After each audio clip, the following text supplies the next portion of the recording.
Oke, balik lagi bersama Hani di edisi malam apa ini ya? Selasa ya?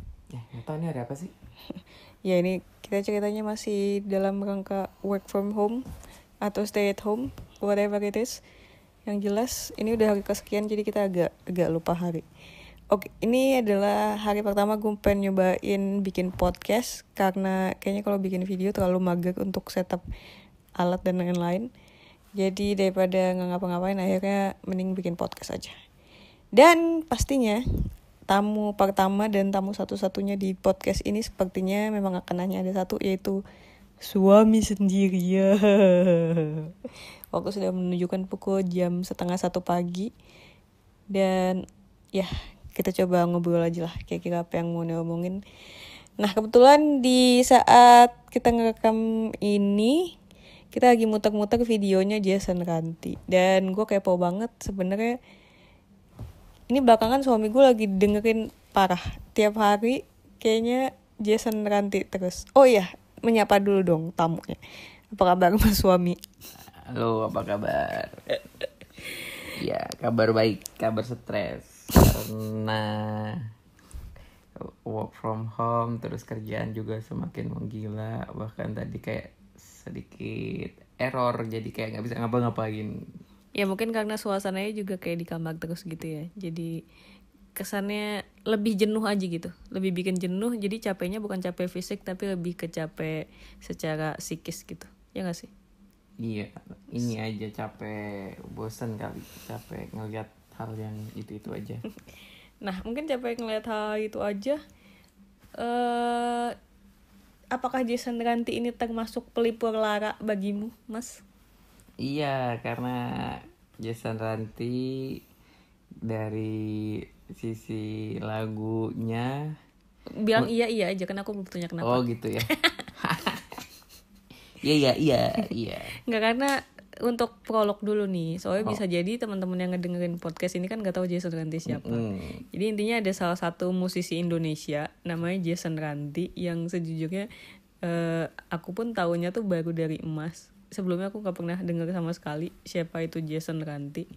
Dan ternyata ada salah satu musisi Indonesia yang namanya Jason Ranti, dan memang pas didengerin lagunya ini ya cukup unik ya. Dan barulah akhirnya aku ngikutin Mas Suami, dia jadi muter lagu Jason Ranti terus. Nah untuk bayangan lagunya kayak apa, kalian googling aja sendiri ya. Musiknya kayak apa, tapi lagu manapun yang kalian temukan dari Jason Ranti pasti kalian akan mendapatkan langsung nuansa yang sangat berbeda dari arus-arus musik mainstream yang sudah ada. Kan begitu bukan? Iya. Oke, silakan. Jawabnya iya tidak aja. Enggak sih. Tadi pokoknya perkenalan dulu aja. Jason Rantinya siapa. Kita asumsikan para pendengar sudah sudah mengetahui Jason Ranti.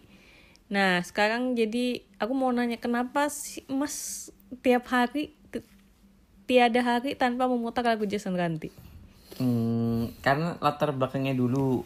Karena dulu kemarin kan sekitar bulan Desember itu ada artikel dari Vice.com yang Indonesia. Mereka merilis kayak semacam 30 lagu terbaik sepanjang masa versi Indonesia. Jadi kan kayak ini kok berani sekali nih 30 lagu terbaik versi sepanjang masa sampai tahun 2019 gitu. Jadi maksudnya 1 dekade. Dan menurut, kalau berdasarkan image-nya Vice, dia kan pasti ini ya cukup kredibel lah ya. Ternyata waktu ngeliat daftar 30 lagunya itu hampir 90% di list lagu itu nggak ada yang Mas tahu. Jadi ini apa sih lagunya kok unik-unik. Nah karena lagunya unik-unik, Mas buatlah playlist di YouTube ya kan. Di YouTube semua lagu-lagu yang ada di Vice list. Emang ada beberapa lagu pop dari kayak Raisa, terus yang agak yang mainstream ya, yang mainstream yang indie yang udah terkenal kayak Efek Rumah Kaca, memang udah masuk. Cuma beberapa yang lain sama sekali belum pernah dengar. Termasuk tiba-tiba ada lagu judulnya agak ini sih, judulnya tuh Blues Lendir. Nah ini adalah, kenapa Anda tertarik dengan lagu-lagu berjudul seperti itu? Iya, karena Pertanyaan besar. pas di muter lagu ini judulnya Blues Lendir kan, terus lihat dari lagunya dia bukan seperti nyanyi sebenarnya, kayak lagu ballad, kayak ngomong. Jadi kalau ngingetin tahun 90-an awal tuh dia model-model kayak lagu-lagunya Iwan Fals sebenarnya, yang dia tuh nggak terlalu banyak nadanya, tapi kayak ngomong, cuma bahasanya lebih kekinian aja sih. Kalau mungkin zaman dulu Iwan Fals kan kata-katanya, penggunaan term-termnya juga zaman dulu banget, tapi sebenarnya mirip. Cuma pas baca-baca lagi ada yang bilang dia tuh kayak semacam perpaduan antara Kurt Cobain dan Iwan Fals. Jadi ya kayak gitu sih. Tapi memang kayaknya lagu Jason Ranti itu nggak ada yang ngegrang gitu sih, rata-rata memang kayak lagu-lagu ngobrol gitu kan. Nah terus sebenarnya dari lagu Blues Lendir ini nggak terlalu, impresinya nggak terlalu Bagus. tinggi, maksudnya biasa aja. Tapi memang unik, agak-agak gimana gitu. Nah tapi habis agak-agak porno. Enggak sih, agak ya bukan porno sih sebenarnya, agak vulgar. Lebih vulgar aja. Nah terus karena autoplay kan, disuggestnya adalah lagu Bahaya Komunis. Jason nanti yang lain. Iya. Dan itu Bahaya Komunis adalah lagu yang paling sering diputar di kamar ini. Iya, jadi judulnya Bahaya Komunis, tapi sebenarnya itu kayak satir aja sama orang-orang yang terlalu paranoid dengan jangan asumsi dulu. Kan Jason Ranti sendiri tidak menjelaskan itu satir atau apa. Iya. Nggak, maksudnya kalau dari judulnya kan kelihatan bener-bener ini lagu Bahaya Komunis, menghina komunis. Enggak, tapi sebenarnya itu lagunya tuh kayaknya memangnya antara mau ngetawain orang yang parno dengan komunis, atau memang ya udah ikut-ikutan takut kayak orang-orang gitu. Jadi dia sendiri kalau di wawancaranya kan dia nggak tidak menjelaskan, terserah ini. Tapi lucu aja sih, jadi kayak kok lucu. Padahal waktu itu kan sebenarnya udah masih di Australia, masih udah akhir-akhir Jadi dengan Jason Ranti itu pas masih di Australia. Iya, masih di Australia, udah selesai ujian sebenarnya, udah nunggu wisuda sebenarnya. Jadi udah banyak kesempatan untuk dengerin musik. dengerin musik lagi, terus browsing apa sih yang terbaru. Terus sambil baca-baca gitu terjebak lah. Iya, tiba-tiba ada lagu namanya tadi, Bahaya Komunis. Dan setiap dia ngomong dalam satu ritme gitu, dalam satu paragraf gitu, pasti ujung-ujungnya tuh punch-nya bagus gitu loh, lucu, bikin ketawa-ketawa. Kelihatan memang dia juga pemilihan kata-katanya itu nggak sembarangan gitu loh, walaupun kelihatan ngasal-ngasalan, tapi nggak asal gitu. Jadi ya udah. Gayanya gaya seniman banget ya. Tapi diksinya memang dia khas gitu. Dibanding musisi-musisi lain. Nggak terlalu melankolis, tapi juga nggak terlalu nggak terlalu idealis dan ofensif gitu ya. Nggak terlalu kayak aktivis yang terlalu puitis gitu, nggak. Dan nggak ofensif sama orang. Nggak ofensif. Tetap kayak model kata-katanya selengean, tapi dalam, kadang-kadang ketemu kata-kata yang kalimat-kalimat dan tetap kita kayak bisa ngerasain feel-nya ya. Kayak lagu yang itulah, sebentar lagi anakku lahir. Dan dia menggunakan kata sebentar lagi bungaku lahir. Dia kan menggunakan kata bunga itu kan bukan kata yang terlalu literal, dalam, tapi dia menggunakan bunga untuk merepresentasikan anaknya. Misalnya gitu-gitulah. Jadi dia memang kayaknya mikirin banget setiap kata itu representasinya apa. Kayak dia variasi pink, dia ngomongnya malaikatku gitu kan. Kan malaikat bukan kata yang terlalu tinggi, tapi nggak tahu nih malaikat ini siapa, istrinya, pacarnya, antara puitis dan enggak tuh dia di tengah-tengah ya. Gitu sih. Jadi memang bagus lah, bukan bagus ya kan, menarik, relatif ya? menarik, unik karena memang kayaknya untuk kategori dia tuh nggak ada orang lain yang kayak Jason Ranti lagi ya. Apalagi kalau lihat logonya kan, cuma kayak logonya tuh gambar anaknya nih. Cuma kayak beruang. JJ. JJ. Iya.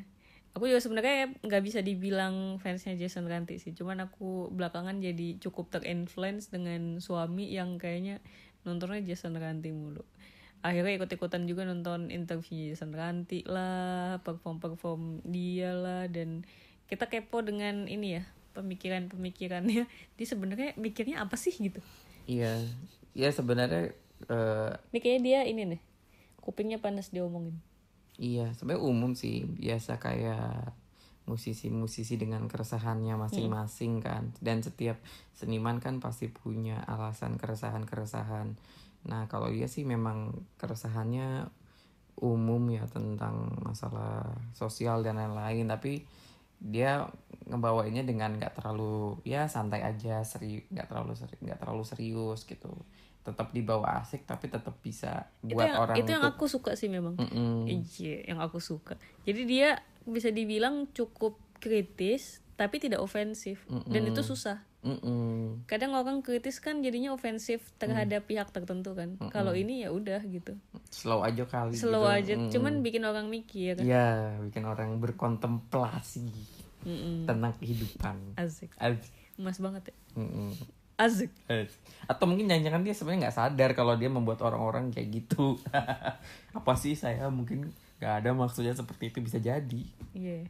Jadi Tadi juga aku sempat ngomong sama Mas. Jadi aku sih ngebayangin sebenarnya gaya-gaya Jason Ranti itu mungkin banyak di luaran sana kayak musisi-musisi jalanan yang gayanya tuh kayak gitu, dan musiknya agak-agak berbau Jason Ranti gitu. Tapi kenapa Jason Ranti itu kayak punya posisi khusus di dunia musik dan bisa dibilang di industri yang sekarang juga gitu. Dan mungkin kok Mas bilang karena dia tuh musiknya cukup easy listening, bisa dinikmatin siapa aja, tapi secara lirik dan penyampaian itu untuk orang yang berpendidikan pun tetap masuk gitu. tetap tersentuh lah, tetap punya power gitu, apa ya, kelihatan Terusik ya, cukup terusik gitu. Iya sih. Jadi apa ya nyebut ya, nggak tahu kayaknya sih kalau ngelihat dari dia pasti nggak tahu ya, kelihatannya memang orangnya sangat punya jiwa literasi yang tinggi ya. Kalau lihat beberapa video klipnya juga dia. Aku sih curiganya memang dia belajar hal-hal seperti filsafat. Iya. Pasti ya, filsafat, teologi. Bahkan kan kalau lihat wawancaranya sama si Ngobam itu. Si Ngobam. Siapa sih? Gofar namanya, Gofar. Iya, ngobrol bareng musisi kan. Si Gofar itu.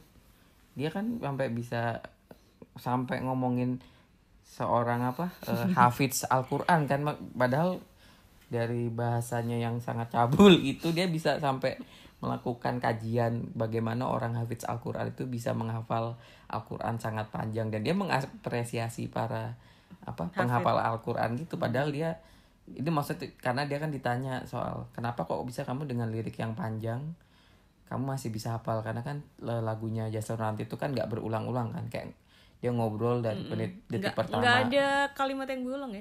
Ada sih. Ada, cuman nggak banyak. Nggak banyak. Kayak ya Bahaya Komunis itu aja kan 6 menit dan nggak ada yang berulang ininya nyebutnya apa sih kalau di musik itu? Satu ininya ya. Phrase-nya ya. Gitu. Jadi dia sangat open minded, nggak terlalu sensitif sama yang sifatnya berbau agama, tapi dia sendiri juga nggak terlalu sok-sok alim, bahkan dia agak cabul, tapi memang kayak agak cabul. Tapi itu harus kita bicarakan di episode berikutnya kali. Kita akan membahas episode berikutnya mungkin khusus untuk lagunya Jason Ranti yang berjudul Variasi Pink ya. Kita akan bahas terpisah karena ini perlu pembahasan khusus. Karena emang ini mau dijadiin apa? Kemana? Ini podcast di Spotify ya. Nanti ditayangkan di Instastory gitu ya. Iya.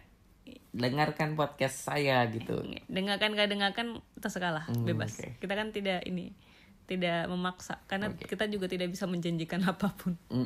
Tapi yang jelas jika Jason Ranti mendengar ini, Jason Ranti terima kasih sudah mengaccept Instagram kami. Yang sudah berusaha follow. Suamiku agak berharap untuk di follow back. Padahal nggak ada isinya. Padahal kenal juga nggak. Tapi oke, tetaplah berkarya dan semoga ini ya sehat bersama keluarga. Iya. Oke, segitu saja podcast pertama kita. Saya Hani pamit.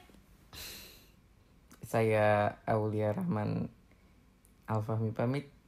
Sampai ketemu lagi di episode berikutnya. Bye bye. Selamat malam. Emang ini apa episode apa?